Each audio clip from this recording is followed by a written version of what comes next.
নমো বিষ্ণুপাদায় কৃষ্ণপৃষ্ঠায় ভূতলে শ্রীমতে ভক্তি বেদান্ত স্বামীনীতি নামিনে নমস্তে সরস্বতী দেবে গৌরবাণী প্রচারিণে নির্বিশেষ শূন্যবাদী পাশ্চাত্য দেশতারিণী। হরে কৃষ্ণ।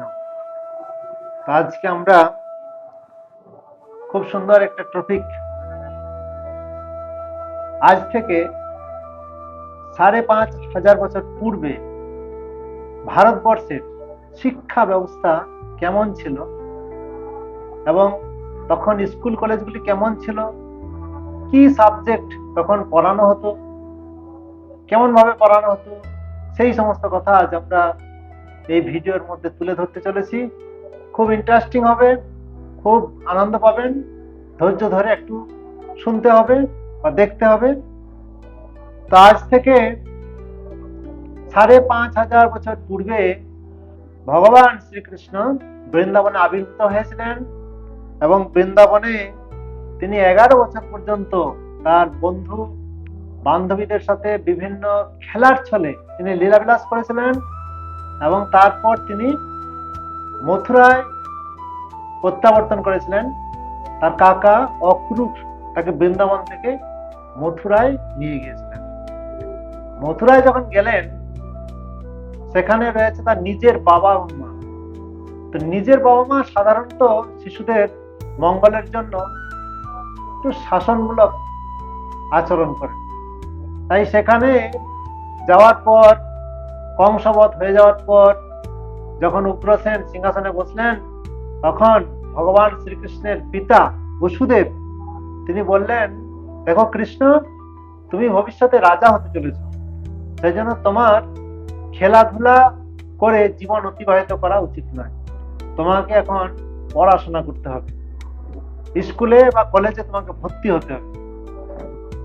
তাই তিনি তৎক্ষণাৎ কৃষ্ণ এবং বলরামকে পাঠিয়ে দিলেন তখনকার শ্রেষ্ঠ কলেজ উজ্জয়িনী, যেখানে সান্দিপুনি মুনির কলেজ রয়েছে বা আশ্রম রয়েছে। তখন তো কলেজ বলা হতো না বা স্কুল বলা হতো না, তখন বলা হতো গুরুকুল, যেখানে শিক্ষক ছাত্রদের শিক্ষা দিতেন, সেটার নাম ছিল তখন গুরুকুল। তো সেই গুরুকুলে ভগবান শ্রীকৃষ্ণ এবং বলরামকে বসুদেব পাঠিয়ে দিলেন। তো সেখানে গিয়ে কৃষ্ণ খুব সুন্দরভাবে গুরুদেবের সেবা করলেন। তদ্বৃদ্ধি পরিপাতেন পরিপ্রশ্নেন সেবয়া উপদেক্ষন্তি তে জ্ঞানম জ্ঞানীন তত্ত্বদর্শিন। যখন গুরুকে সেবার দ্বারা সন্তুষ্ট করলেন, তখন গুরুদেব সান্দীপনি মুনি তিনি খুব সুন্দরভাবে কৃষ্ণ বলরামকে শিক্ষা দিয়েছিলেন। সেখানে সমস্ত রকমের শিক্ষা প্রদান করেছিলেন। সেটা আমরা জানতে চলেছি যে সেই যে সান্দীপনি মুনির স্কুল বা তার গুরুকুল, সেখানে কি কি শিক্ষা এই কৃষ্ণ বলরামকে সান্দীপনি মুনি এবং তার আরো যত শিক্ষক ছিল, সান্দীপনি মুনি ছিলেন প্রিন্সিপাল সেই কলেজের বা স্কুলের হেড টিচার, আরো টিচার ছিল তার সাথে। সেই সান্দীপনি মুনির আশ্রমে কৃষ্ণ বলরাম ৬৪ দিনে, মাত্র ৬৪ দিনে তিনি সমস্ত শিক্ষা তিনি আয়ত্ত করে নিয়েছিলেন। বিশেষ করে ৬৪টি ভাগে ভাগ ছিল সেই শিক্ষার। তো সেই ৬৪টি কলায় বা ৬৪টি বিদ্যায় মাত্র ৬৪ দিনে ভগবান শ্রীকৃষ্ণ এবং বলরাম তারা আয়ত্তের মধ্যে নিয়ে এসেছিলেন। তা আমরা সেই ৬৪ শিক্ষা বা ৬৪ বিদ্যা কি ছিল, কি ধরনের শিক্ষা তখন শেখানো হতো ছাত্রদের, কিভাবে শেখানো হতো এবং কিভাবে সেই শিক্ষা ছাত্ররা লাভ করত, সেটা বিস্তারিত বর্ণনা ভাগবতমে রয়েছে। আমরা সংক্ষেপে সেই সমস্ত শিক্ষাগুলি আলোচনা করতে চলেছি। তো মূলত সেখানে যে শিক্ষাগুলি প্রদান করা হতো, কলাবিদ্যা যেটা এখন বর্তমানে আর্টস, গণিত ও বিজ্ঞান যেটা বর্তমানে বলা হচ্ছে সায়েন্স, রাজনীতি, পল সায়েন্স এবং সামরিক শিক্ষা, যুদ্ধবিদ্যা, এটা মূলত এই 4 ভাগে বিভক্ত ছিল। সংক্ষেপে আমরা বলার চেষ্টা করছি। তো বিভিন্ন রকমের সুরে ভগবান কৃষ্ণ এবং বলরাম তারা গান গাইতে শিখেছিলেন। তো কিভাবে শিক্ষা দিতেন, গুরুদেব তিনি সকালবেলায় পড়া ধরতেন, তারপর প্র্যাকটিক্যাল শিক্ষা দিতেন দিনের বেলায়, এবং সেই প্র্যাকটিক্যাল শিক্ষা রাত্রের বেলায় থিওরি করাতেন। আমাদের তো এখানে এখন আগে থিওরি করা হয়, তারপরে প্র্যাকটিক্যাল করা হয়, কিন্তু সন্দীপনী মুনি আগে প্র্যাকটিক্যাল করাতেন, তারপর থিওরি করাতেন সন্ধ্যাবেলায়, এবং তারপর সারা রাত ধরে সেই সমস্ত ছাত্ররা তারা কালচার করত, খুব কম সময় ঘুমাত। কৃষ্ণ বলরামও তাই করত। তো কৃষ্ণ বলরাম সকালবেলায় প্র্যাকটিক্যাল শিক্ষা নিতেন, সন্ধ্যাবেলায় থিওরি শিক্ষা নিতেন, তারপরের দিন সকালবেলায় সমস্ত শিক্ষা আবার গুরুর কাছে পরীক্ষা দিতেন। এইভাবে প্রতিদিন এক এক দিনে এক একটা কোর্স কমপ্লিট করে ফেলতেন।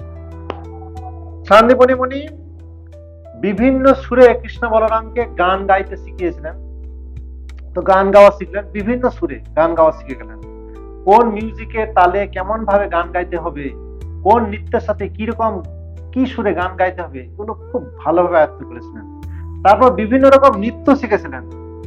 আপনারা গুনতে থাকুন, 64টিরও বেশি হয়ে যাবে।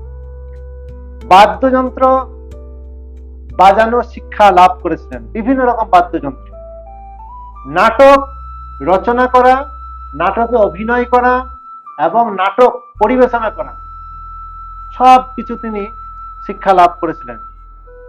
চিত্র আঁকা, বিশেষ করে তখন পল্লী চিত্র প্রচলিত ছিল। চিত্রের মাধ্যমে একটা কাহিনীকে ফুটে তোলা, একটা ঘটনাকে ফুটিয়ে তোলা, এইটাকে বলা হতো পল্লী চিত্র।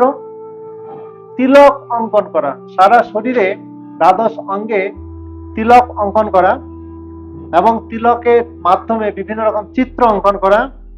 তারপর চালের গুঁড়ো দিয়ে বাড়িতে বা মন্দিরে আলপনা দেওয়া, সেই শিক্ষাও লাভ করেছিলেন। শুভ অনুষ্ঠানে গৃহ সাজানোর জন্য বা মন্দিরকে সাজানোর জন্য দেওয়ালে চিত্র অঙ্কন করা। যখন কোনো উৎসব হতো, সেই উৎসবে নাটক করার জন্য অ্যাক্টরদের মেকআপ করে দেওয়া, তাদেরকে ড্রেসিং করে দেওয়া, সেই সমস্ত শিক্ষা লাভ করেছিলেন। ফুল দিয়ে মন্দিরের অঙ্গনে কিভাবে বিভিন্ন কারুকার্য মণ্ডিত ভাবে সাজানো যায় অঙ্গনকে, সেই শিক্ষা লাভ করেছিলেন। মণিরত্ন দিয়ে বিভিন্ন ডিজাইনের অলংকার বানাতে শিক্ষা লাভ করেছিলেন। জলে বিভিন্ন রকম তরঙ্গ সৃষ্টি করে আওয়াজ করা শিখেছিলেন এবং জল ক্রীড়া কিভাবে করতে হয় সেই শিক্ষা লাভ করেছিলেন। মন্দিরে ভগবানের জন্য সিংহাসন, বেদি এবং নাট মন্দিরকে কিভাবে খুব সুন্দরভাবে ফুল এবং বিভিন্ন রকম মণিমুক্তা দিয়ে সাজাতে হয় সেই শিক্ষা লাভ করেছিলেন। এবং মন্দিরকে বা গৃহকে সুগন্ধিত করার জন্য, সুবাসিত করার জন্য, যে আমাদের যেমন এখন অডোনিল ব্যবহার করা হয়, ঠিক তদ্রূপ এক প্রকার সেন্ট, সুগন্ধি, যেটা বাড়ির মাঝখানে বা মন্দিরের মাঝখানে রেখে দিলে সারা মন্দির বা সারা বাড়ি সুগন্ধিত হবে, সুবাসিত হবে, সেই ব্যবস্থাও তারা শিখেছিলেন। তারপর ফোয়ারা তৈরি, জল দিয়ে ফোয়ারা তৈরি। এখন তো আমরা মেশিন দিয়ে ফোয়ারা চালাই, কিন্তু তখন তো সেরকম কোনো যন্ত্র ছিল না। কিন্তু কিভাবে যন্ত্র ছাড়াও কিভাবে ফোয়ারা তৈরি করতে হয় সেই শিক্ষাও কৃষ্ণ বলরাম গুরুর কাছ থেকে লাভ করেছিলেন। তারপর কেশ রচনা, এই যে চুলের বেনি তৈরি করা, চুলকে বিভিন্ন ভাবে ডিজাইন করে চুলকে বাঁধা, সেই শিক্ষা লাভ করেছিলেন। এটা তো কৃষ্ণ অলরেডি পারদর্শী ছিলেন, কারণ বৃন্দাবনে থাকাকালীন কৃষ্ণ রাধা রানীর অনেকবার চুল বেঁধে দিয়েছেন। বিভিন্ন প্রকার সুগন্ধি জল, যেমন এখন যেমন সেন্ট ব্যবহার করা হচ্ছে, বিভিন্ন রকম পারফিউম সেন্ট, তো সেগুলো সেই ফুলের পরাগ রেণু নিয়ে বিভিন্ন প্রকার সেন্ট নিয়ে কিভাবে এগুলো বানাতে হয় সেই শিক্ষা গুরুর কাছ থেকে লাভ করেছিলেন। বহুরূপী বিদ্যা, অর্থাৎ কখনো সিংহ, কখনো বাঘ, কখনো বিভিন্ন রকম চোর, কখনো হয়তো অন্য কোনো, যেমন এখন বহুরূপীরা সাজে, বিভিন্ন রকম রূপে মানুষকে আকৃষ্ট করা, বহুরূপী, সেই বহুরূপী শিক্ষা পারদর্শী হয়েছিলেন। সিজন অনুসারে বিভিন্ন রকম পানীয় তৈরি করা, গ্রীষ্মকালে একরকম শরবত বানানো, শীতকালে একরকম শরৎকালে একরকম, বসন্তকালে একরকম, বিভিন্ন সিজন অনুসারে বিভিন্ন রকম শরবত বা পানীয় বানানোর শিক্ষা লাভ করেছিলেন। সরু সূক্ষ্ম সুতা দিয়ে পুতুল নাচানোর শিক্ষা লাভ করেছিলেন। বীণা, সেতার, তানপুরা ইত্যাদি নিপুণ ভাবে বাজাতে শিখেছিলেন। বিভিন্ন রকম ধাঁধার শিক্ষা লাভ করেছিলেন, কারণ এখনো অনেক রকম ধাঁধা ব্যবহার করা হয়। দু এক কথার মাধ্যমে ধাঁধা সৃষ্টি করে মানুষের ব্রেনকে আরো উন্নত করার চেষ্টা করা হয়। তো সেই ধাঁধা কিভাবে রচনা করতে হয় এবং ধাঁধা কিভাবে সমাধান করতে হয় সেই শিক্ষা লাভ করেছিলেন। মূর্খ ছাত্রদেরকে, যাদের বুদ্ধি খুব কম, সেই সমস্ত ছাত্রদেরকে খুব সহজেই কিভাবে শিখিয়ে দেওয়া যায় সেই শিক্ষাও তারা লাভ করেছিলেন। শব্দ ছক তৈরি এবং তার সমাধান করার শিক্ষাও লাভ করেছিলেন। এখন যেমন পেপারে পাওয়া যায় না, আনন্দবাজার পত্রিকা বা বিভিন্ন পত্রিকায় যে শব্দ ছক পাওয়া যায়, সেই শব্দ ছকের শিক্ষাও কৃষ্ণ বলরাম লাভ করেছিলেন। চিত্রের মাধ্যমে সাহিত্য রচনা, এখন যে কার্টুনের মাধ্যমে যে শিক্ষা দেওয়া হয় বাচ্চাদেরকে, সেরকম চিত্র একে একে একটা বড় ঘটনাকে তুলে ধরা, সেই শিক্ষা লাভ করেছিলেন। রং দেখে অরিজিনাল না ডুপ্লিকেট ধাতু, এই সোনা অরিজিনাল না ডুপ্লিকেট, সেটা রং দেখে তারা বিচার করার শিক্ষা লাভ করেছিলেন। মৃত্তিকা পরীক্ষা করে কোন ধরনের খনিজ পদার্থ নিচে আছে সেটা বলে দিতে পারতেন, সেই শিক্ষা লাভ করেছিলেন। দেখুন, এটা ভূগোলের শিক্ষাও সেখানে করানো হতো। বিভিন্ন ঔষধি গাছ চেনা এবং সেই সমস্ত ঔষধি গাছ থেকে বিভিন্ন রোগের ঔষধ নির্ণয় করা বা ঔষধ তৈরি করা শিক্ষাও তারা লাভ করেছিলেন, অর্থাৎ মেডিকেল বিদ্যা। বিভিন্ন উদ্ভিদের মিলন ঘটিয়ে উন্নত ফল উৎপাদন, অর্থাৎ কলম করার শিক্ষা, যেটা জীবন বিজ্ঞানে শিক্ষা দেওয়া হয়, সেই শিক্ষাও লাভ করেছিলেন। অন্যের মনকে কিভাবে সহজেই জয় করে নেওয়া যায় সেই বিদ্যায় তারা পারদর্শী হয়েছিলেন। চুলকে কালারিং করা, যেটা এখন বর্তমানে ফ্যাশন হয়ে দাঁড়িয়েছে, চুলকে কিভাবে কালারিং করে অন্যের মন জয় করা যায় বা চুলকে কুঞ্চিত করে কত সুন্দরভাবে মাথায় ডিজাইন করা যায় সেই শিক্ষা লাভ করেছিলেন। না পড়েই গ্রন্থের মধ্যে কি আলোচনা করা হয়েছে সেটাও তারা বলে দিতে পারতেন, সেই শিক্ষাও লাভ করেছিলেন। হাতের মুঠোয় কি আছে সেটা মুঠো না খুলেই বলে দেওয়া যায়, এই বিদ্যায় তারা পারদর্শী হয়েছিলেন। বিভিন্ন অঞ্চলের মানুষের বিভিন্ন রকম ভাষা, যেমন এখন বর্তমানে রয়েছে আমাদের বাংলায় বা পশ্চিমবঙ্গে বাংলা ভাষা, বিহারে হিন্দি ভাষা, বা তামিলনাড়ুতে তামিল ভাষা, বা চাইনায় গেলে চাইনিজ ভাষা, সেই রকম বিভিন্ন অঞ্চলের বিভিন্ন রকম ভাষা তারা আয়ত্ত করেছিলেন, সেই বিদ্যাও তারা লাভ করেছিলেন। শুধু তাই নয়, পশু পাখিরা যখন তারা একে অপরের সাথে কথা বলে, তারা কি বলছে সেটাও শ্রীকৃষ্ণ বলরাম জানতে পারতেন, সেই বিদ্যাও তারা গুরুর কাছ থেকে লাভ করেছিলেন। পুষ্প দিয়ে সুন্দর বিমান নির্মাণ করা, পুষ্প বিমান যেটা আকাশে উড়ে যেতে পারবে, ঠিক যেমন রাবণের ছিল পুষ্প বিমান, যে বিমানে চড়ে ভগবান রামচন্দ্র লঙ্কা থেকে অযোধ্যায় এসেছিলেন, পুষ্প বিমানে, পুষ্পক বিমান বলা হয়। তো সেই পুষ্প বিমান নির্মাণের শিক্ষাও লাভ করেছিলেন। কত বড় ইঞ্জিনিয়ারিং বিদ্যা সেখানে প্রদান করা হচ্ছে। লক্ষণ দেখে ভবিষ্যতের ঘটনা জানতে পারা, প্রকৃতির লক্ষণ দেখে হয়তো বলা যেত আজ থেকে 5 দিন পরে বৃষ্টি হবে বা ঝড় হবে, বা কোনো ব্যক্তির লক্ষণ দেখে বলতে পারতেন যে হয়তো এর 5 দিন পর কি হবে, এর কোনো শরীর অসুস্থ হবে কি কিছু, সেগুলো কৃষ্ণ বলরাম সেই শিক্ষাও লাভ করেছিলেন। খনার বচনের মতো বিভিন্ন প্রকার খুঁটিনাটি শিক্ষা কৃষ্ণ বলরাম লাভ করেছিলেন। যেমন ধরুন, গাভীর দুধ গোবৎস পান করছে, এই যে দৃশ্য, এই দৃশ্য দেখে যদি কেউ কোনো সৎ কার্যের জন্য বাইরে যায় তাহলে সেটা ভালো দৃশ্য। বা জল ভরা বালতি, জল ভরা খরা দেখে যদি কেউ বাইরে বের হয়, ঘরের বাইরে বের হয়, তো সেটা শুভ লক্ষণ।